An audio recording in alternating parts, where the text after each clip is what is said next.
तो जी दोस्तों, कैसे रहे आपके प्रीवियस स्टेप्स? आपने प्रैक्टिस किए, कुछ लर्न किया उसमें से? अगर आपने कर लिया है तो आइए देखते हैं कि उससे आगे क्रिएट ऐड किस तरीके से करनी है। तो आइए वापस चलते हैं फेसबुक एड मैनेजर के अंदर। उन स्टेप्स के बाद क्रिएट ऐड का बड़ा डिटेल स्टेप फेसबुक आपसे पूछेगा और आपको प्रोवाइड करेगा। यहां आप अपनी एड्स क्रिएट करेंगे जिसके अंदर डिफरेंट ऑप्शंस फेसबुक आपको देता है। तो हम सबसे पहले स्टार्ट करते हैं आइडेंटिटी के इस पोर्शन से। तो यहां आपने देखना है कि कौन से फेसबुक पेज से आपने इन एड्स को रिलेट करना है। तो यहां हम सबसे पहले क्लिक करेंगे और सिलेक्ट करेंगे यासे की दुकान। उसके बाद नीचे अगर हम देखें तो इंस्टाग्राम अकाउंट के बारे में फेसबुक हमसे यहां पूछ रहा है। इसकी रीजन ये है कि Instagram is also owned by Facebook now. तो फेसबुक अक्सर आपसे पूछता है कि क्या ये एड्स आपने इंस्टाग्राम पे भी रन करनी है। आगे चल के हम डेडिकेटेड सेशंस इंस्टाग्राम के ऊपर करेंगे और मैं आपको बताऊंगा कि इंस्टाग्राम को आप एड्स के लिए कैसे यूज कर सकते हैं। तो अभी इस ऑप्शन को हम ऐसे ही छोड़ते हैं। नीचे आता है फॉर्मेट का पोर्शन, जो बड़ा इंपॉर्टेंट पोर्शन है। यहां आपको फेसबुक 4 डिफरेंट किस्म की ऑप्शंस देता है अपनी एड्स को रन करने के लिए। पहली ऑप्शन है क्राउजल एड्स।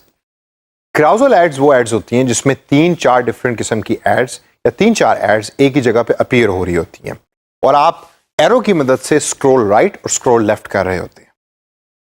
क्राउजल एड के बाद दूसरी टाइप एड्स हैं सिंगल इमेज, जो अक्सर फेसबुक पे आप देखते हैं। एक ही इमेज होता है और उसके ऊपर नीचे टेक्स्ट लिखा हुआ होता है। फिर हमारे पास आती हैं सिंगल वीडियो, जिसके अंदर वीडियो एड्स आप फेसबुक पे पोस्ट करते हैं। और फिर है स्लाइड शो। स्लाइड शो और कैराउजल के अंदर फर्क ये है कि स्लाइड शो के अंदर ऑटोमेटिक पिक्चर्स चेंज हो रही होती हैं, जबकि कैराउजल के अंदर आपको पिक्चर्स एरो की मदद से चेंज करनी होती हैं। यहां हम सिंगल इमेज एड पे क्लिक करेंगे और स्क्रॉल डाउन करके देखते हैं। और जब आप स्क्रॉल डाउन करते हैं तो फेसबुक हमसे सबसे पहले इमेज मांगता है कि आप इस एड का इमेज क्या रखना चाहते हैं। बाय डिफॉल्ट जो यासे की दुकान की कवर फोटो है वो यहाँ एज एन इमेज सेलेक्ट हुई हुई है, लेकिन मैं चाहता हूं कि मैं यहाँ नया इमेज सेलेक्ट करूं। तो मैं या तो ब्राउज लाइब्रेरी कर सकता हूं या ऐड न्यू इमेज के इस बटन पे क्लिक कर सकता हूं, या फ्री स्टॉक इमेजेस, जो फ्री इमेजेस फेसबुक हमें प्रोवाइड करता है, उनको भी अपनी एड के अंदर ऐड कर सकता हूं या एम्बेड कर सकता हूं। तो मैं यहाँ फ्री स्टॉक इमेजेस पे क्लिक करूंगा और देखूंगा कि फेसबुक मुझे कौन कौन सी ऑप्शंस देता है। अब अगर आप यहां गौर करें तो यहां ज्यादातर कपड़ों के रिलेटेड इमेजेस नजर आ रहे हैं। ये सारे वो इमेजेस हैं जो बिल्कुल फ्री फेसबुक आपको प्रोवाइड कर रहा है, जो आप अपनी एड में यूज कर सकते हैं। लेकिन मेरा आपसे क्वेश्चन है, फेसबुक को यहां कैसे पता लगा कि मैं कपड़ों ही के रिलेटेड इमेज अपनी एड में यूज करूंगा? इसका आंसर क्या है? सोचिए कि कैसे पता लगा फेसबुक को, और सेशन के एंड के अंदर मैं आपको इसका आंसर बताऊंगा। इनमें से एक पिक्चर को सिलेक्ट करें।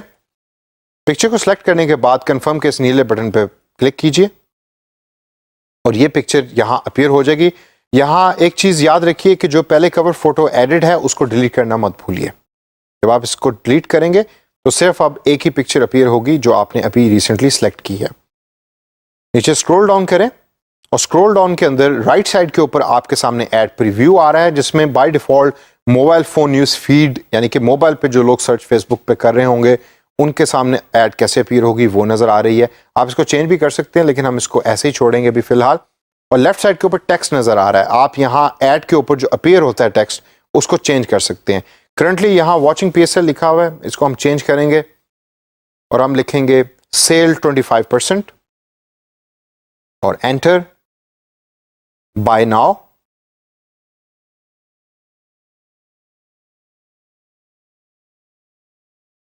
अब आप राइट साइड पे अगर ऑब्जर्व करें तो जैसे जैसे आप लिख रहे हैं वैसे वैसे एड प्रीव्यू भी चेंज हो रहा है। आपने सेल 25% और बाय नाउ लिखा और वही चीज राइट साइड पे अपीयर हो गई। इसके बाद ऐड ए वेबसाइट URL का एक ऑप्शन फेसबुक आपको देता है। आप इस पर अगर क्लिक करें तो यहां आप अपनी वेबसाइट का URL यानी वेबसाइट का एड्रेस भी लिख सकते हैं और एड की ओवरऑल लुक भी चेंज हो जाएगी। इमेज के नीचे हेडलाइन भी आ गया, वेबसाइट का URL भी आ गया, कुछ और टेक्स्ट भी आ गया। तो आए हम उसको एक्सप्लोर करते हैं कि ये बाकी टेक्स्ट क्या है। सबसे पहले वेबसाइट URL लिखें। तो फॉर एग्जांपल अगर हमारी वेबसाइट का URL है www.ykd.pk, तो मैं ये यहां लिखूंगा और साथ साथ राइट साइड पे ऑब्जर्व करते रहें कि आपका वेबसाइट एड्रेस अपडेट हो जाएगा ऐड के ऊपर। उसके बाद नीचे डिस्प्ले लिंक को एज इट इज छोड़ दें। डिस्प्ले लिंक अगर आप अपने वेबसाइट एड्रेस को बड़ा करके दिखाना चाहते हैं हेडलाइन की जगह के ऊपर, तो ये यहां आप लिख दें। मुझे ये ऑप्शन को इतनी पर्सनली पसंद नहीं, क्योंकि मैं चाहता हूं कि हेडलाइन ज्यादा इंपैक्ट क्रिएट करती है एक एडवर्टाइजमेंट पे। तो मैं हेडलाइन के अंदर लिखूंगा बाय नाउ और आप ऑब्जर्व करें कि जिधर मेरा वेबसाइट एड्रेस लिखा हुआ था ब्लैक बोल्ड में, अब वहां बाय नाउ लिखा हुआ आ गया। इसके बाद नीचे न्यूज फीड लिंक डिस्क्रिप्शन की ऑप्शन फेसबुक आपको देता है। ये ऑप्शन अक्सर यूज होती है कीवर्ड सर्च के अंदर और सोशल मीडिया ऑप्टिमाइजेशन के अंदर। यहां आप बाय नाउ के नीचे अगर कुछ टेक्स्ट लिखना चाहते हैं तो वो भी आप लिख सकते हैं। मैं यहां लिखना चाहता हूं बेस्ट क्वालिटी क्लोथ्स। अब आप देखिए कि जैसे जैसे मैं लिख रहा हूं तो राइट साइड के ऊपर वो चीज अपडेट हो रही है और बाय नाउ के नीचे वो लिखा हुआ आएगा। इसके बाद दोस्तों गौर से देखिए CTA यानी कॉल टू एक्शन बटन। ये बड़ा इंपॉर्टेंट बटन है जिसके बारे में हम पहले भी पढ़ चुके हैं। यहां आपने वो वाला बटन सेलेक्ट करना है, वो वाला एक्शन सेलेक्ट करना है कि जो आप लोगों से करवाना चाहते हैं। मैं चाहता हूं कि लोग इस ऐड को देख के कांटेक्ट करें मुझे, तो मैं उन ऑप्शंस पे क्लिक करूंगा और देखूंगा कि क्या कांटेक्ट अस या मैसेज अस की कोई ऑप्शन फेसबुक मुझे देता है कॉल टू एक्शन बटन के अंदर। कांटेक्ट अस पे क्लिक करें और अब एक बटन अपीयर हो जाएगा आपकी ऐड पे जिसके ऊपर लोग क्लिक कर सकते हैं और आपको मैसेज दे सकते हैं या मैसेज पहुंचा सकते हैं आप तक। इस पूरी ऐड के ऊपर दो चीजें बहुत इंपॉर्टेंट है। नंबर 1, आपके पेज का नाम जो लेफ्ट साइड टॉप पे अपीयर हो रहा है और उसके नीचे स्पॉन्सर्ड अपीयर हो रहा है। नंबर 2, फेसबुक लाइक का निशान जो अक्सर लोग यूज करेंगे आपके पेज को लाइक करने के लिए। और number 3, call to action button जो सबसे नीचे बॉटम में अपीयर हो रहा है जिधर करंटली हमने कॉन्टैक्ट अस के बटन को सिलेक्ट किया।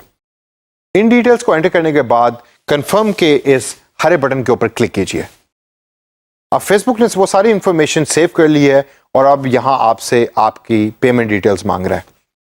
ये पेमेंट बॉक्स यहां इस वजह से अपीयर हो रहा है क्योंकि मैंने अभी तक इस फेसबुक अकाउंट के अंदर कोई पेमेंट डिटेल्स एंटर नहीं की। लेकिन हो सकता है कि जो आपका फेसबुक एडवर्ट्स का अकाउंट है उसके अंदर चूंकि आप पेमेंट डिटेल्स एंटर कर चुके हैं तो ये बॉक्स आपके सामने अपीयर ना हो। इस सब को करने के बाद आपकी एक नई कैंपेन क्रिएट हो चुकी है कि जो आप लाइव कर सकते हैं और उसको चला सकते हैं अपने फेसबुक पेज के ऊपर। तो दोस्तों सेशन खत्म करने से पहले पॉजिंग और रिज्यूमिंग कैसे होती है आइए उस पर थोड़ी सी नजर डालते हैं। जब आप अपनी मेन होम स्क्रीन पे जाएंगे एड मैनेजर के अंदर तो वहां आप देखेंगे कि आपकी डिफरेंट कैंपेन्स नजर आ रही हैं। कैंपेन के साथ एक स्विच नुमा बटन आपको नजर आएगा। इस टाइम ये पर्टिकुलर एड जो हाईलाइटेड है ये इनएक्टिव है। मैं इसको दोबारा रिज्यूम करना चाहता हूं यानी कि एक्टिव करना चाहता हूं तो मैं इस बटन को ऑन करूंगा या इस स्विच को ऑन करूंगा। तो आप गौर कीजिए राइट कॉर्नर टॉप के अंदर आपको एक बार नजर आ रही है जो प्रोग्रेस बार है, पब्लिशिंग बार। जब ये पब्लिशिंग कंप्लीट हो जाएगी तो नीचे बॉटम में आपको हरे कलर का लिखा हुआ नजर आ जाएगा पब्लिशिंग वाज सक्सेसफुल। इसका मतलब यह है कि आपने अपनी इनएक्टिव ऐड को दोबारा रिज्यूम कर दिया है। इसी तरीके से जब आपने किसी ऐड को दोबारा इनएक्टिव करना है तो उस स्विच को दोबारा प्रेस कीजिए और वो ऐड इनएक्टिव हो जाएगी। तो दोस्तों इस सेशन के अंदर हमने देखा कि एक नई कैंपेन एडवर्ट्स के थ्रू किस तरीके से बनानी है, उसको पॉजिंग और रिज्यूमिंग के फंक्शन को कैसे यूज करना है। इसको प्रैक्टिस कीजिए और बड़े अच्छे तरीके से प्रैक्टिस कीजिए क्योंकि फ्रीलांसिंग के काम के अंदर ये जॉब आप अक्सर कर रहे होंगे।